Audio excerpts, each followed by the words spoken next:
আমাদের সমাজে দার্শনিক এবং আদর্শিক ভিত্তি যা অবস্থা হয়েছে সে কারণেই তো লুটপাট বন্ধ হয়েছে। কারণ এই সমাজ কখনো দেখে নেই যে সামনে কিভাবে অগ্রগতি হবে, তার প্রগতি কি হবে এবং তার অগ্রযাত্রা কি হবে। কারণ সমাজে ওই দিশারি মানুষের সংখ্যা দিন দিন কমে যাচ্ছে।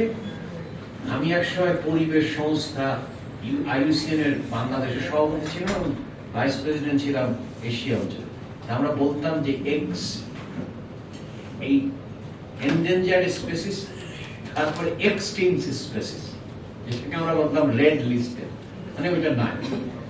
মির্জা ফখরুল ইসলাম আলমগীর এর কাছে আমি যে কারণে কৃতজ্ঞ সেটি হচ্ছে যে তিনি ওই আদর্শিক এবং দার্শনিক ধারাটাকে সামনে রেখেছেন এবং সেটা আমাদের মুক্তিযুদ্ধ থেকে প্রথিত, অর্থাৎ সমতা, মানবিক মর্যাদা এবং সামাজিক সুবিচার।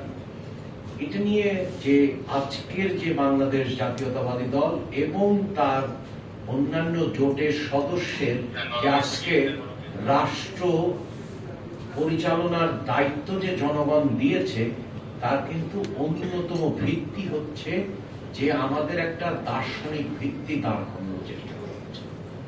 এবং তার সাথে যদি আজকের কথাটাকে মেলান, দেখেন দক্ষিণ এশিয়ায় কোন ইশতেহার অনেক আঞ্চলিক বৈষম্যের কথা বলা হয়েছে, অনেক ধরনের বৈষম্যের কথা বলা হয়েছে, কিন্তু কোন ইশতেহারে আপনি সমতা ভিত্তিক আঞ্চলিক উন্নয়ন এই বিষয় নিয়ে বিষয়টি এসেছে আপনার পাঁচটি যে ম্যানিফেস্টোর, পাঁচটি আমাদের ফাউন্ডেশন আছে বা ভিত্তি আছে।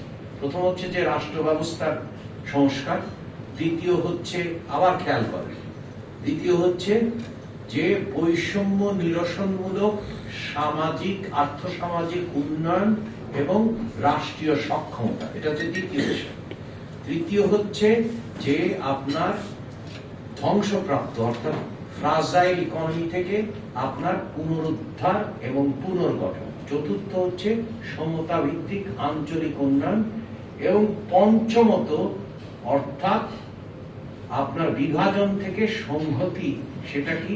ধর্মীয় সংহতি, সেটা হচ্ছে যে গণমাধ্যমের মধ্যে সংহতি, ক্রীড়ার মাধ্যমে সংহতি এবং সংস্কৃতির মধ্যে সংহতি।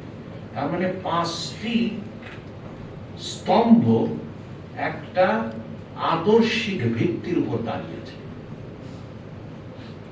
এইটা হচ্ছে জনাব মির্জা ফখরুল ইসলাম আলমগীরের আমার দিক থেকে কৃতজ্ঞতা প্রকাশ করার প্রয়োজন।